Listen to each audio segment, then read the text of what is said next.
नमस्कार सर्वांना. माझ्या छोट्याशा ब्लॉगमध्ये सर्वांचं अगदी मनापासून स्वागत आहे. तर माझ्या बहिणीला जायचं होतं पुण्याला. तिचं पॅकिंग वगैरे सुरू होतं आणि आता अशा वेळेस म्हणजे डिलिव्हरीच्या वगैरे वेळेस एका व्यक्तीची खूप गरज असते आणि तिची जागा खरंच कोणीच घेऊ शकत नाही. कुणी कितीही जरी केलं काही जरी केलं तर ती जेवढं करते तिच्या इतकं कोणीच करू शकत नाही. आणि तिची खरंच ना एवढी कमी भासता असते असं. पण काही गोष्टीचा विलाज नसतो, आपल्या हातात नसतात काही गोष्टी असो.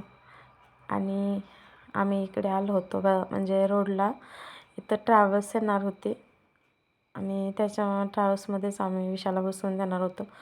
ती गावाकडे जाणार नव्हती कारण ते पुण्याला राहतात, तर त्याच्यामुळे ती तिकडेच गेली कारण तिचं शिजर वगैरे झालेलं होतं.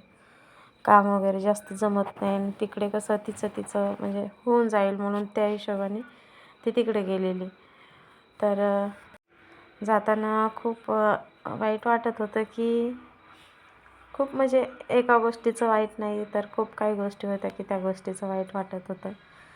असं ज्यावेळेस ती तिकडे गेली तिच्या घरी तिचं छान स्वागत झालं, डेकोरेशन वगैरे ते छान होतं.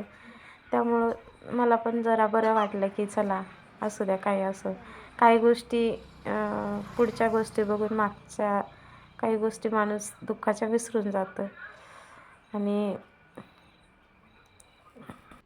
आणि खरं सांगायचं जर म्हटलं तर हा क्षण आला आणि गेला. म्हणतात ना कुठलेही क्षण म्हणजे कुठलेही कसेही दिवस असो, सुखाचे असो किंवा दुःखाचे, राहत नाही, निघून जातात. पण ते दिवस निघून जाईपर्यंत जी माणसाची म्हणजे धडपड असते किंवा तो मधला जो संघर्ष असतो तो खरंच खूप कठीण असतो. आणि हा दवाखान्याचा काळ तर सर्वांसाठी खूप कठीण असतो. म्हणजे कुणीही असो, कुणालाही एवढा म्हणजे ह्या वेळेतून निघून जावंच लागतं. पण सगळी वेळ निघून गेली आणि सगळं सुरळीत पार पडलं याचा खूप आनंदही होता. आणि एका गोष्टीचं दुःखही होतं की एक व्यक्ती असते जी जेवढं करते ना ती खरंच कुणीच करत नाही आणि त्याच व्यक्तीची आम्हाला खूप कमी भासत होती. पण कसं तरी गेले दिवस निघून आणि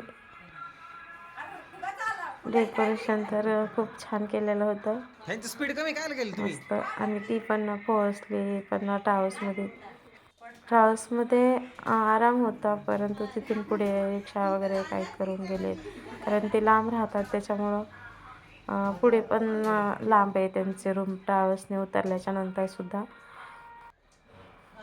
आणि हे डेकोरेशन वगैरे सगळ्या गोष्टी बघून खूप छान वाटलं मला पण. आणि थंडीचे दिवस होते, पाठवावं असं वाटत नव्हतं पण काही कारणास्तव पाठवलं असं.